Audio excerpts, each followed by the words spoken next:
말씀을 준비하다 보면 특별히 이제 어떤 분이 이제 생각날 때가 있습니다. 왜냐하면 기도 제목을 이렇게 보다 보면 좀 본문과 연관된 이제 기도 제목을 나누는 분들이 계세요. 그래서 오늘 본문을 보면서 우리 집사님이 꼭 같이 들었으면 좋겠다 했는데 안 계시네요.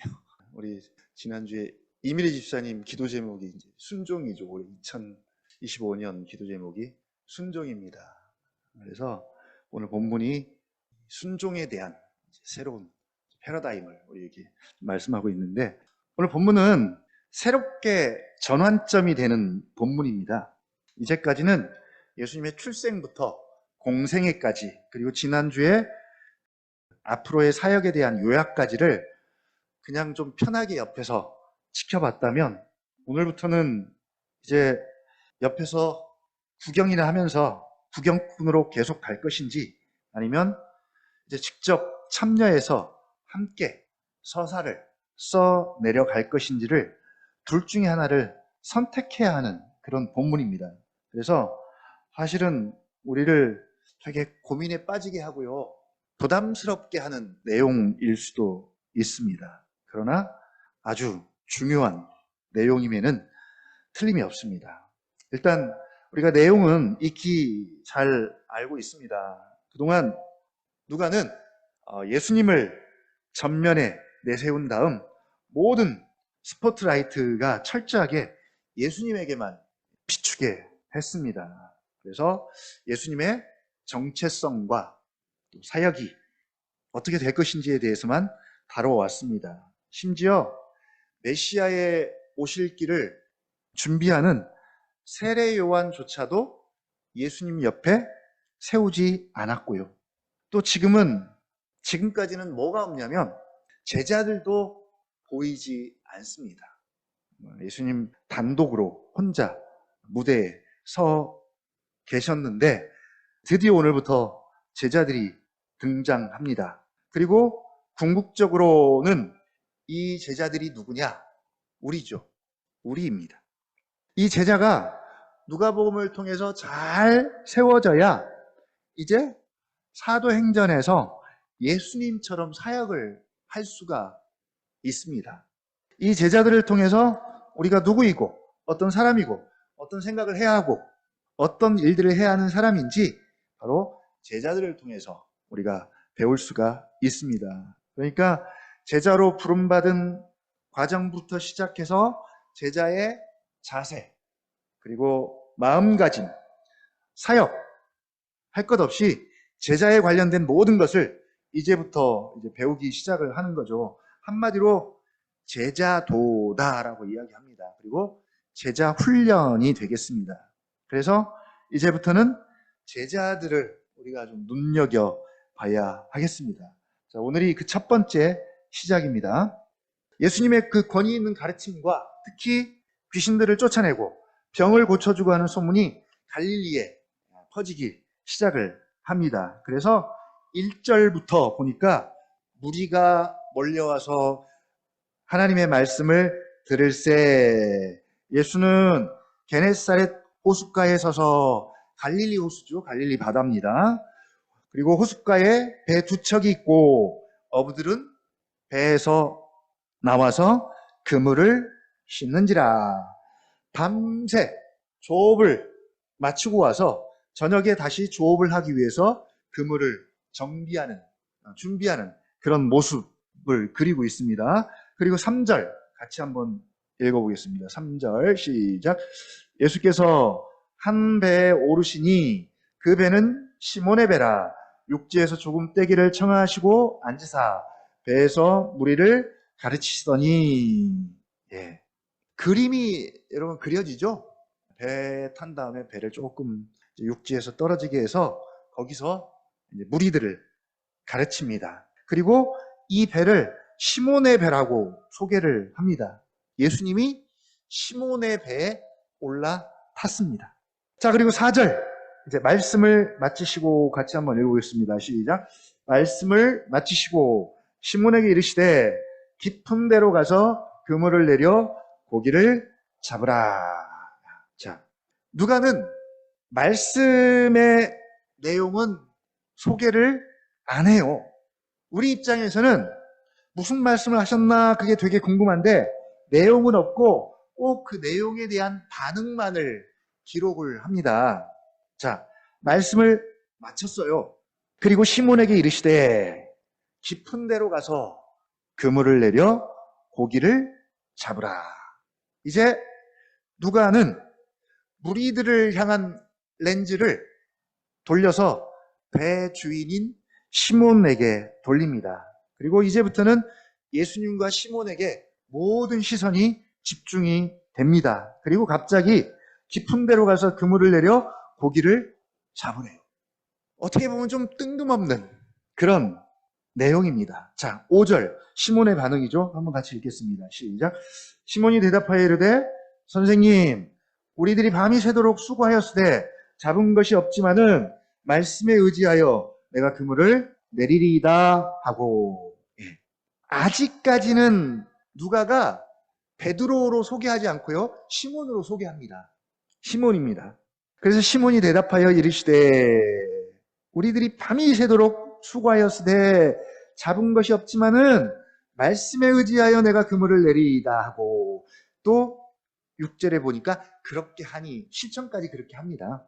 일단 결과는 우리가 다 아니까 피로하고, 이게 이제 예수님과 시몬 사이에 오고 간 대화입니다. 일단 예수님이 다짜고짜 명령하죠. 조언합니다. 훈수를 둡니다. 깊은 데로 가서 그물을 내려 고기를 잡으라. 시몬의 입장에서 우리가 생각을 좀 해봤으면 좋겠습니다. 왜냐하면 우리도 시몬이니까, 우리가 이제 제자들이니까 시몬의 입장에서 한번 생각을 해보죠. 예수님은 목수입니다. 고기를 잡아본 적도 없고요. 반대로 시몬은 어부입니다. 고기를 잡는데 전문가입니다. 직업이 어부니까 전문 어부죠. 전문 어부입니다. 고기 잡는 것에 대한 오랫동안 터득한 지식과 노하우와 또 고기들의 활동 시간과 언제 고기를 잡아야 할지, 고기가 없는 시간들이 언젠지, 한마디로 베테랑 어부예요. 언양나부교회도 다나끓이가 있죠. 이분들은 취미 활동을 하는 사람들이에요. 취미입니다. 취미. 가끔. 그래서 던져서 나오면 뭐 그냥 뭐 잡히면 잡히는 거고 안 잡히면 뭐 그냥 말고. 그러나 시몬은 직업입니다. 생업입니다. 이 베테랑 어부의 입장에서 볼 때 깊은 데로 가서 그물을 내려 고기를 잡으라는 이 말이 얼마나 말도 안 되는 말인지 여러분 아실까요? 우리 입장에서는 우리는 뭐 이런 거 저런 거 생각 안 하고 그냥 사장까지 쭉 예수님을 지켜봤으니까 그냥 예수님의 말씀이라면 다 맞는 말이고 다 순종해야 한다라고 생각할지도 모르겠습니다. 그래서 별로 고민하지 않아요. 깊은 데로 가서 그물을 내려 고기를 잡으라는 이 말은 상식을 벗어난, 우리가 그동안 교과서에서 배운 과학적 지식이나 오래 축적된 데이터의 결과나 그리고 그 자연적 질서와 법칙들, 체계를 완전히 벗어난 그런 말씀입니다. 그동안도 그랬고 어젯밤에도 그랬고 오늘 저녁에도 그렇고 조업은 밤에 합니다. 밤에 물고기들이 활동을 해요. 낮에는 활동하지 않습니다. 그리고 깊은 데는 뭐 상식적으로 고기가 없다 그러죠. 깊은 데는 고기가 없다 그래요. 밤에 먹이 활동을 하는 적당한 데다 그물을 던져야 합니다. 그런데 지금은 낮입니다. 거기다가 낮은 데가 아니라 깊은 데다가 그물을 던져래요. 그러니까 예수님의 이 말씀이 말도 안 되는 정말 상식과 자연의 법칙과 인생의 경험치와 노하우와 이 모든 것을 다 벗어난 그런 말씀입니다. 거기다가 지금 시몬은 밤새 수고했지만 잡은 것이 없어요. 이 말에는 마치 우리 인생의 고백처럼 들리기도 합니다. 우리의 연수가 70이요. 강건하면 80이라도 그 연수의 자랑은 수고와 슬픔 뿐이요. 거기다가 신속히 가니 날아가나이다. 시편 90편 10절입니다. 탕자의 모습도 좀 보이죠? 아버지를 떠난 그의 인생이 결핍으로 끝납니다. 텅 비죠? 모든 걸 다 잃고 텅 빕니다. 그러나 다시 아버지께로 돌아왔을 때 잔치의 풍성함을 통해 회복되는 모습을 보여줍니다. 자, 밤새 수고했지만 아무것도 잡지 못한 텅 빈 배의 모습을 봅니다. 그리고 베드로 자신이, 시몬 자신이 그렇게 고백합니다. 자, 얼마나 지금 허무하고 얼마나 속상했을까요? 허탕이라고 말하죠. 허탕. 밤새 허탕 쳤습니다.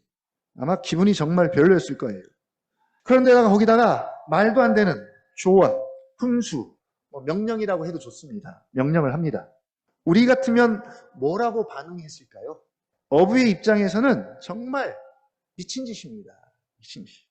우린 어부가 아니니까 그냥 막 까라면 까고, 그죠? 하라면 할게요라고 할지 모르겠지만 전문 어부, 베테랑 어부의 입장에서는 이 말에 순종하기는 정말 어렵습니다.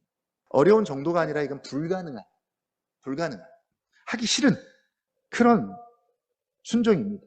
아유, 그래, 믿자야 본전이지 하고 미친 척하고 드러나보자 하기에도 너무나 말도 안 되는 그런 말씀입니다.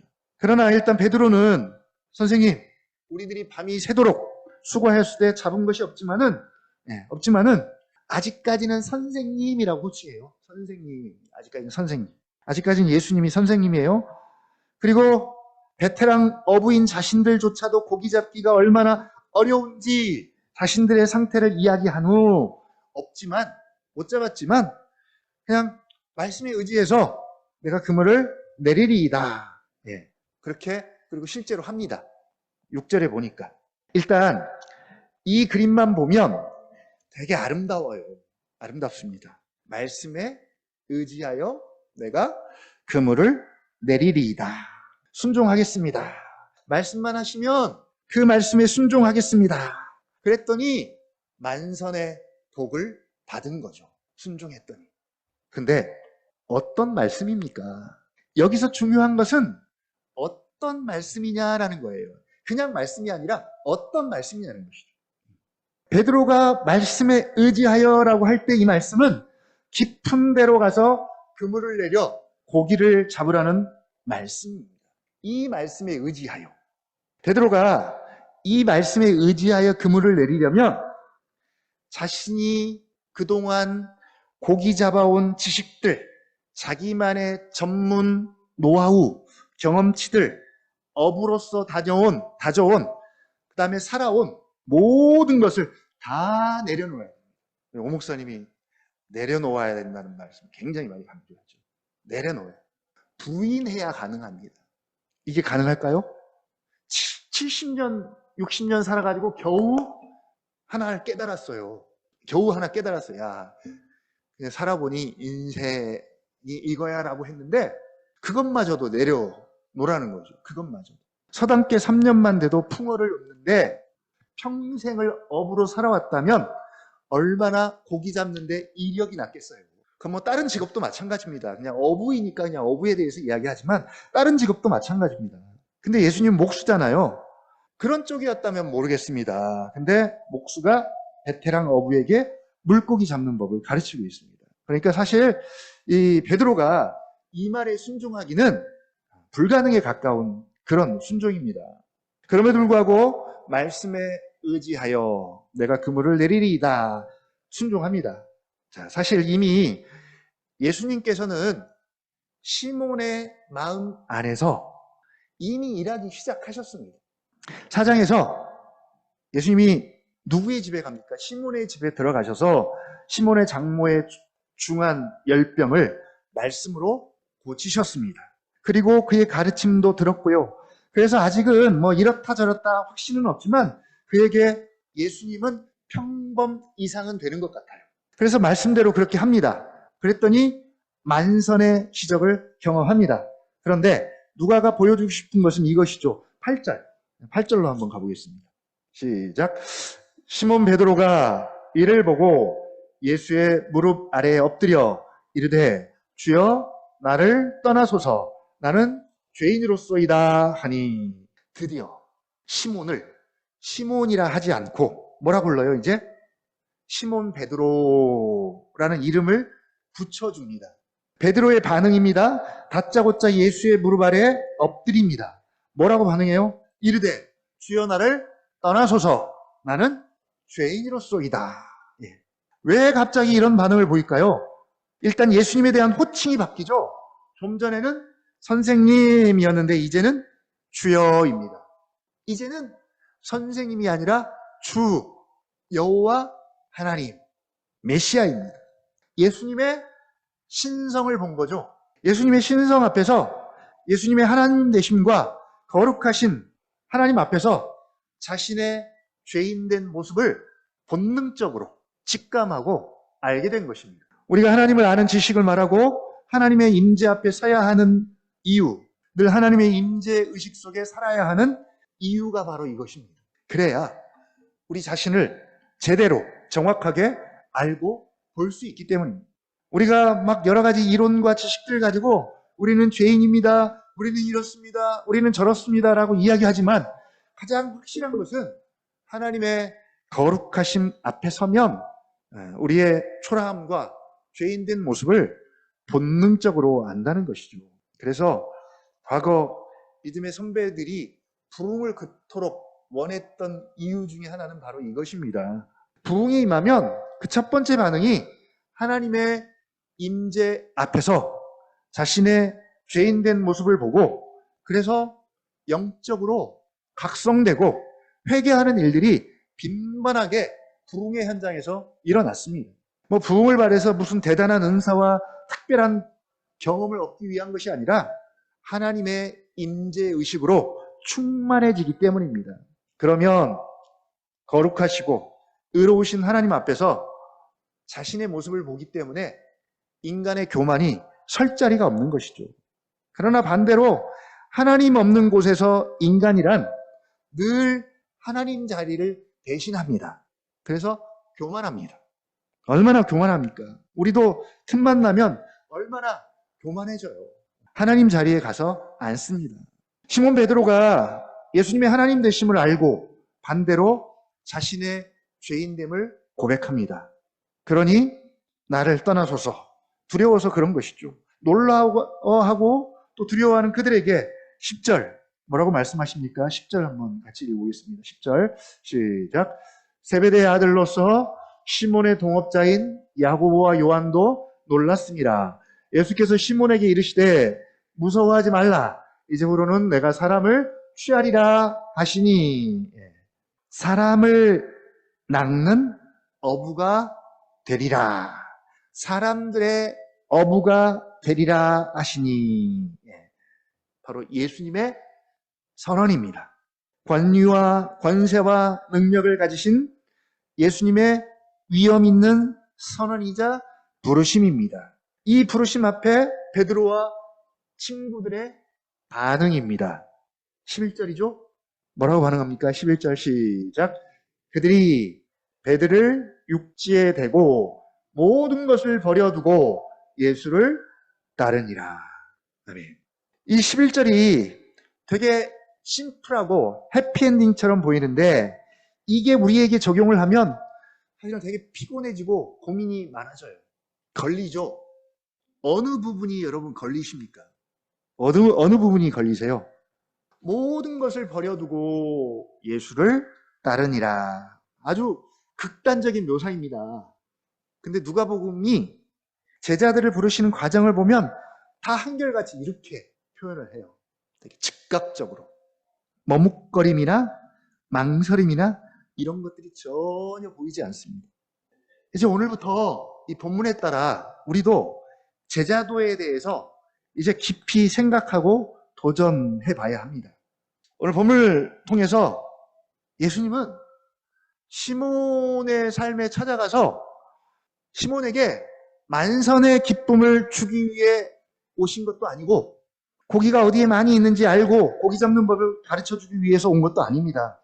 베드로와의 관계를 맺으시기 위해서 베드로의 배 위에 올라타셨습니다. 예수님이 먼저 찾아가신 거죠. 예수님이 베드로의 배 위에 먼저 올라타셨습니다. 마치 뭐와 같냐면 사마리아 여인을 만나시기 위해서 걸어서 이 사마리아까지는 한 3일 정도 걸린다 그래요. 걸어서 그 무더위에 먼지 풀풀 나는 그 길을 사마리아까지 찾아가십니다. 그 여인 하나 만나기 위해서. 예수님은 베드로를 예수님의 배에 초대하기 위해서 먼저 베드로의 삶의 현장인 베드로의 배에 오르셨습니다. 근데 오르신 다음에 초대장이 괴팍해요. 초대장이 좀 예쁘고 좀 막 구름 같고 이 초대를 받아서 가면 되게 멋진 그런 모습의 초대장이어야 되는데 좀 괴팍합니다. 그도 그럴 것이 제자가 된다는 것은 예수님을 따르는 다른 무리들과는 다른 관계이고 다른 입장이기 때문에 그런 것 같아요.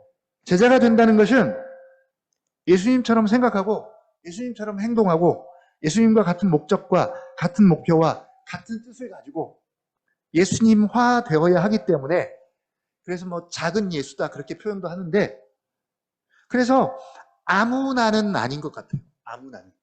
일단 오늘 예수님이 베드로에게 주신 제자도의 첫 번째 관문은 초청장은 깊은 데다 그물을 던져라입니다. 깊은 데다. 자신의 너의 모든 경험과 노하우와 쌓아온 지식과 데이터와 생각, 틀 다 깨라. 부인해라. 내려놓아라. 만약에 내려놓지 못하면 깊은 데 그물을 절대로 던질 수가 없는 거죠. 자연성과 심지어 자연의 법칙 안에서 쌓은 지식과 경험과 체계와 노하우로는 나를 따를 수 없고 하나님 나라를 전할 수 없고 이해할 수도 없다. 이건 인간의 모든 지혜와 이해와 지식과 어떤 사고체계를 뛰어넘는 것이다. 그러니까 정말 자기 신념과 자기 확신과 자기 경험과 자기 지식과 자기가 살아오면서 쌓아온 것들 다 부인하고 내려놓아야 나의 제자가 되고 내가 하는 일을 할 수 있다는 것입니다. 그래서 말씀에 의지하여 깊은 곳에 그물을 내리는 것은 이건 시몬 베드로가 스스로 할 수 있는 것이 아니라 성령께서 그 마음을 열어주시지 않으면 할 수 없고 볼 수도 없는 일입니다. 우리가 시편을 보면서 시편 기자가 여호와의 말씀은 여호와의 율법은 꿀과 송이꿀보다 더 답니다. 말씀의 맛이 내 입에 어찌 그리 단지요 라는 고백을 했지만 오늘 예수님의 이 말씀은 꿀과 송이꿀처럼 그렇게 단 말씀이 아니에요. 오히려 내 생각을 깨야 하고 내가 알고 있는 지식을 깨야 하고 그동안 가져왔던 확신과 이런 것들과 정반대되는 내가 수긍하고 이해하기 어려운 정말 순종하기 어려운 말씀입니다. 더 쉽게 말하면 내가 그동안 살아온 경험과 모든 지식을 가지고 총동원 해서 내가 아는 답은 동쪽인데 주님은 서쪽으로 가래요. 근데 서쪽은 뭐예요? 인간의 모든 지식과 데이터, 수잖아, 수. 얼마나 정확합니까? 수치를 총동원해서 해봐도 서쪽은 답이 아니에요. 답이 아닙니다. 그런데 주님은 지금 그 길로 가라는 거죠. 그 길로 가라. 마치 이런 말씀인 거죠. 맨정신으로는 자연적 지식에 근거한 이성으로는 말씀대로 하기는 어렵습니다. 말씀에 의지하여 하기는 어렵습니다. 성령의 충만함을 입어야 합니다. 예수님은 단지 거기에 고기가 많다는 것을 아는 분이 아닙니다. 예수님은 고기와 그의 길들을 창조하신 창조주이십니다. 자연성을 뛰어넘기 때문에 예수님에게는 동쪽만 답이 아니라 예수님에게는 서쪽도 답이고 북쪽도 답입니다. 무슨 말이냐면 그냥 한마디로 예수님이 계신 곳이 답인 것이지 인간의 지식과 경험과 상식으로 내린 그곳이 답이 아니라는 것이죠. 예수님이 안 계신 곳은 그것이 아무리 확실하고 정확하고 안정되고 수치상으로 오차 범위가 제로예요. 그러면 너무 확실한 거예요. 그런 곳이어도 그곳은 안전한 곳이 아닙니다. 예수님이 계신 곳이 답이고 그곳이 가장 안전한 곳입니다.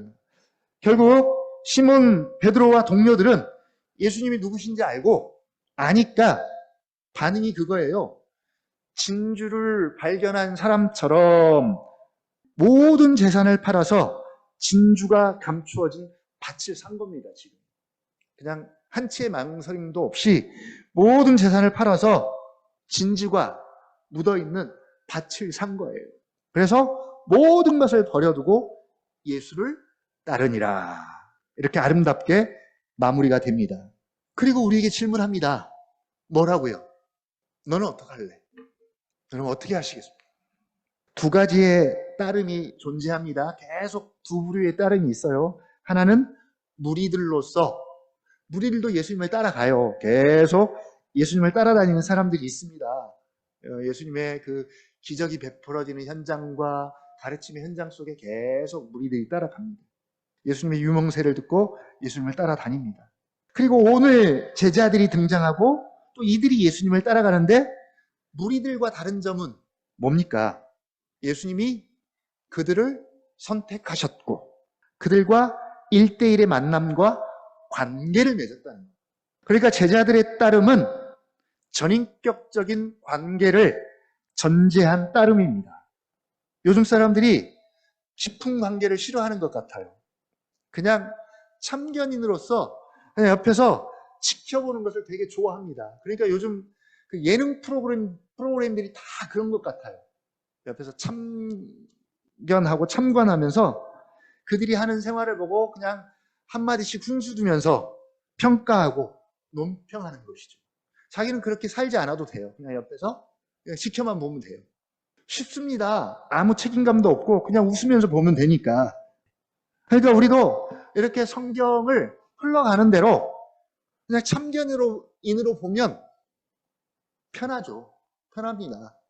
뭐 결정하거나 결단할 것도 없고. 이 현장에 직접 들어가서 내가 결정하고 선택을 해야 하면 이건 머리가 아파지죠. 당장 뭔가를 포기하고 부인해야 합니다. 일단 오늘 첫 번째 제자도를 다루면서 베드로와 야고보와 요한이 그 부름에 응답합니다. 그리고 우리에게 도전합니다. 너희는 어떡할래? 감사하게도 앞으로 남은 제자들을 부르는 과정이 또 남아 있습니다. 또 계속 누가복음은 우리에게 도전할 겁니다. 우리가 고민하면서 나의 제자도는 어떤지. 또 여기다가 이제 제자도만 있는 것이 아니라 또 뭐도 있어요? 청지기도도 있습니다. 청지기도. 소유에 관련된 문제죠. 소유. 이 제자도와 청지기도는 동전의 양면이에요. 서로 뗄 수 없는. 계속 우리에게 도전할 겁니다. 즉각적인 반응이면 좋겠지만 이 누가복음을 우리가 계속 설교하는 동안 제자도와 청지기도에 대해서 더 고민하면서 함께 우리가 주님이 원하시는 제자로, 청지기로 세워져가는 저와 여러분이 되었으면 좋겠습니다.